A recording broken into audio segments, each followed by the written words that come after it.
ஒரு மனிதன் பணத்தை கையாளுவதுங்கிறது ஒரு கலை போன்றது. ஒரு தோட்டக்காரன் தன் செடியை கவனிக்கிறது போல. ஒவ்வொரு ரூபாயும் ஒரு விதை போன்றது. அதை கவனமாக விதைத்து, போஷித்து, சரியான நேரத்தில் அறுவடை செய்ய வேண்டும்.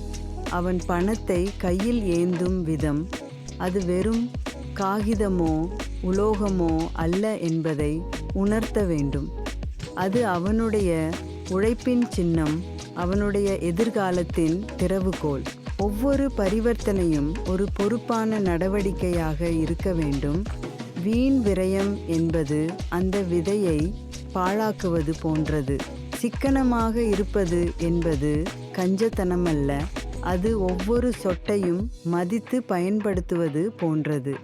சேமிப்பது என்பது எதிர்காலத்திற்கான அடித்தளம் அமைப்பது, ஒரு வலுவான கோட்டையை கட்டுவது போன்றது. அது எதிர்பாராத புயல்களிலிருந்து அவனை காக்கும். முதலீடு செய்வது என்பது அந்த விதைகளை மீண்டும் விதைப்பது, அவை பெருகி பலன் தருவதை பார்ப்பது போன்றது. சரியான நேரத்தில் சரியான இடத்தில் செய்யும் முதலீடு அவனுடைய நிதிநிலையை வளப்படுத்தும். தானம் செய்வது என்பது தன் தோட்டத்தில் பூத்த மலர்களை மற்றவர்களுக்கு கொடுப்பது போன்றது.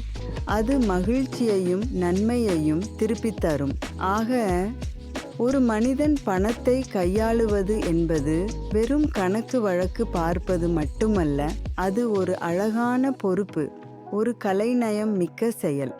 ஒவ்வொரு ரூபாயையும் மதித்து புத்திசாலித்தனமாக பயன்படுத்தி தன்னுடைய மற்றும் மற்றவர்களின் வாழ்க்கையை வளமாக்க வேண்டும்.